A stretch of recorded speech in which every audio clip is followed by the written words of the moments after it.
This video will focus on one of the most mysterious words in all human language, infinity. It sounds vast and celestial like God or spirit. But Edgar Allan Poe challenges us to pause and examine what this word actually does and what it fails to do. If you're just joining me, this is the second video in my series on Edgar Allan Poe's Eureka.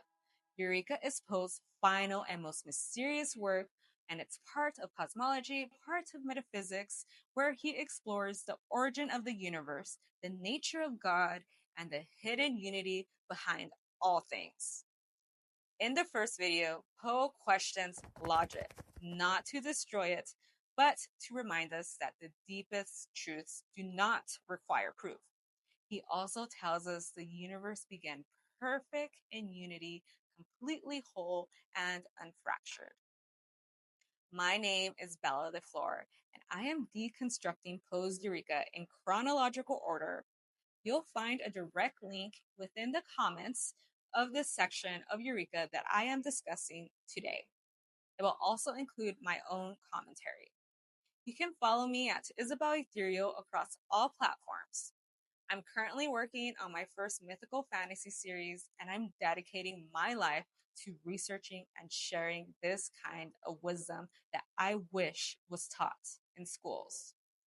If you would like to support my work or gift me a coffee, you can Venmo me at Isabel Ethereal. Poe writes that infinity does not express an idea, it's an attempt at an idea. It's a reach towards something we cannot define. It's a word we use to signal that we have reached the limits of comprehension. When we think of infinite space, the mind automatically accepts it.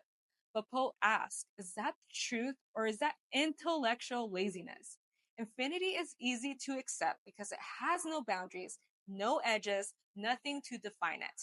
But finite, it takes precision, it demands clarity, and Poe says just because something is harder to imagine, it doesn't make it less true.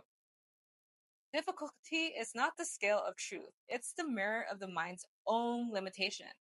So let's define two terms. Infinity, it has no beginning, no end, no limits. It's endless, unmeasurable, it cannot start, stop, it simply is. Finitude is bounded, measurable, it has a beginning, it has a middle, and it has an end. It's contained within space and time.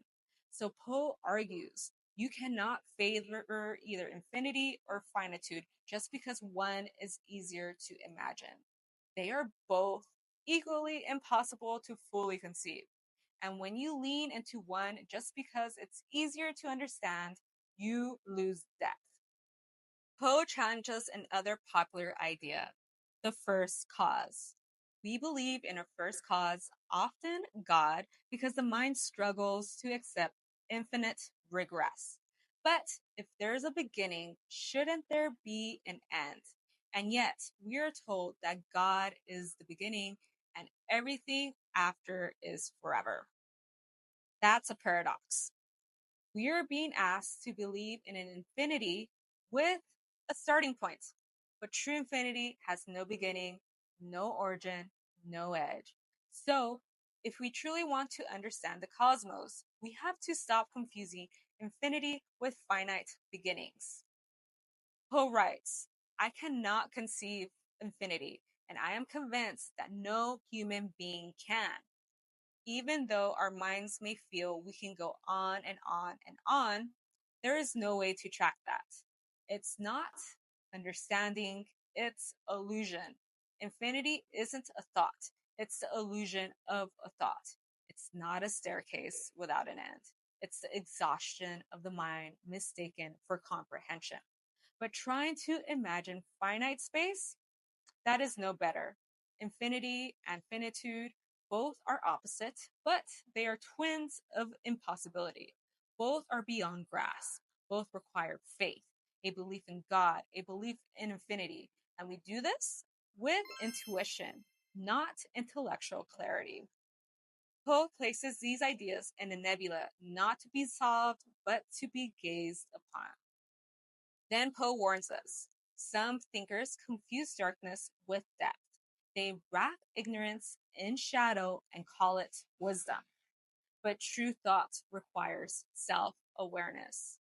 Poe says he's not asking us to imagine absolute infinity of space, because that's impossible. Instead, he speaks of a conceivable expanse, one that grows and shrinks depending on imagination. This is not the space that science defines. It is the space as thought stretches it. But even here, we aren't free.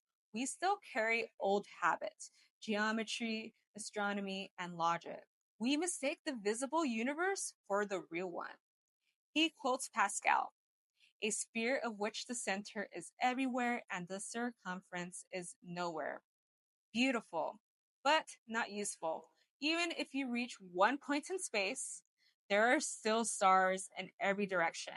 No edge, no finality. Then Poe gets bold. He says, let's take the Godhead as our starting point. Not because it's dogma, but because if we are to speak of origin, we must begin where knowledge cannot go. He begins to quote Baron de Bonfield. We know absolutely nothing of the nature of essence of God. To comprehend what he is, we would have to be God ourselves. The divine isn't a thought, it's a limit of thought. Then Poe offers his one absolute proposition. The matter was created in a single instance, by a single force, a single form. Spirit, not matter, was first, and spirit, by pure will, brought matter into being out of nothing. He doesn't claim this through logic.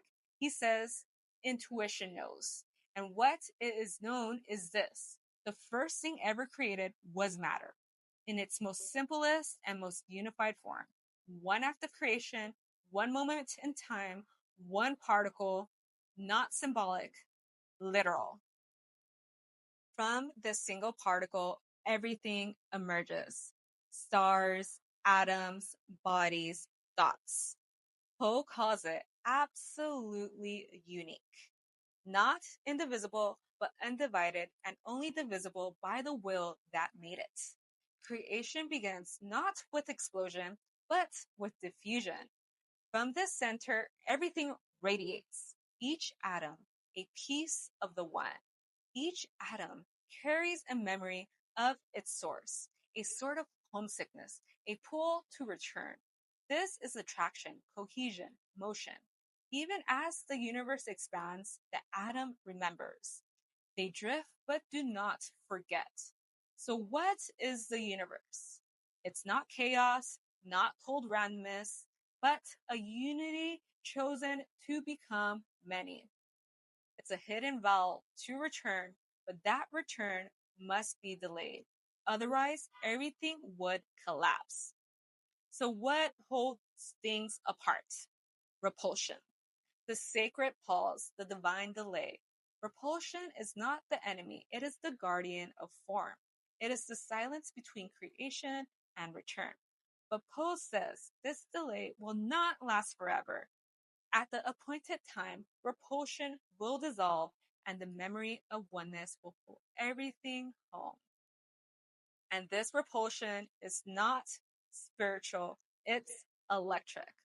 Poe calls repulsion what we experience as electricity, magnetism, heat. Electricity is not cold, it is a flicker of difference. It only arises when two bodies approach that are not the same. It is a difference in tension. It is the light of near reunion held in pause. Electricity is the flickering spirit in space where sameness has not yet returned. And Poe takes it further. Electricity is not physical, it is consciousness. Consciousness is what happens when the spirits resist reunion just long enough to become aware of its own separation. Thought is not random, it's difference spiritualized. We are each atoms held apart just long enough to remember we were once one, and that spark between us That moment of recognition of knowing is sacred. Electricity. Approaching unity. I am stopping here. You will find a section of Eureka on my website, and the link is in my comments. One thing I would like to leave you with. Doesn't all of this sound a lot like the Big Bang Theory? That's because it is. Poe describes a singular origin, a cosmic expansion, and a universe born from one act, all of which aligns with what we call the Big Bang.